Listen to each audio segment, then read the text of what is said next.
Hello, and welcome to Storytime with EmCaSa. I'm Sadie, your host for today. Once upon a time, there was a beautiful princess named Sadie. She had everything a girl could want: money, fame, power, but she wanted more. She sent word to the great Lord Vinny from the kingdom across the way. She invited him to a council of all the lords and ladies from all the neighboring kingdoms.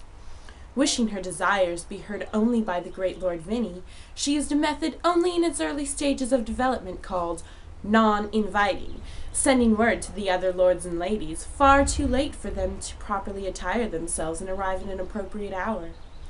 Many sent back responses such as, "My horses are sick," or "The carriage is in the shop." Whatever the case, only the Lord Vinny and the princess attended. "I was wondering if you desire to earn a few additional coins under the table," the princess suggested. "I got a few unregistered spies I've been meaning to unload," Lord Vinny responded. The deal was made, and soon it was discovered that Lord Vinny was an undercover officer of the law, and the princess spent a short bout in the local dungeon, also known as the state penitentiary. The end. Thank you for watching.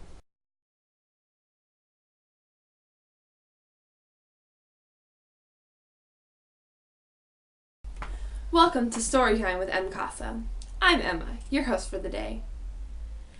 Once upon a time, there was a beautiful princess named Emma. She had everything a girl could want: money, fame, power, but she wanted more. Though she herself was a very interesting person, her life was dull. Her duties were a bore, and the gallows were only so-so. Oddly enough, she found great pleasure in performing tasks usually performed by the lowly peasants, so long as she was not in the presence of the lowly peasants. She was, after all, a princess and not a charity. Her favorite task was gathering up the corn crops. However, the princess did not care for the taste of corn. She needed to find a way to make use of the excess barrels of corn.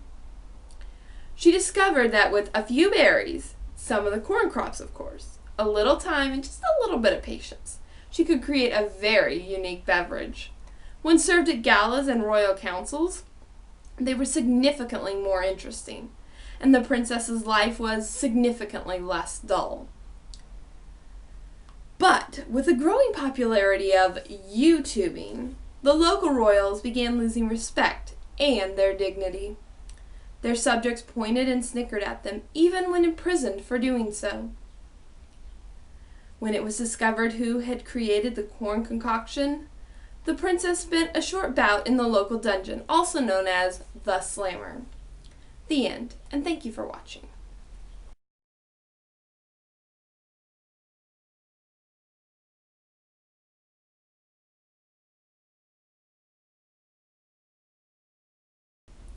Hello, and welcome to Storytime with EmCaSa.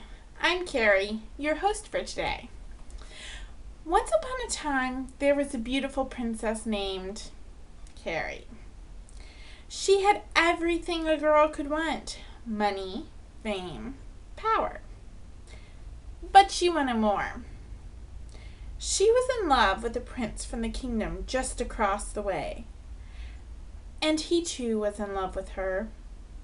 But the prince was well skilled in a game far ahead of his time called Hard to Get. He filed a restraining order against the princess. Due to the power of the order, the princess spent a short bout in the local dungeon, also known as the Big House. But the prince's undying love could not be hidden from the princess. She was far too clever for that. The prince went so far as to marry the princess' best friend, just to stay close to the princess, mind you. Just in case the princess was still unaware of the prince's undying love for her, he had 10 little brats with the princess's former best friend, and they lived happily ever after. The end. Thank you for watching.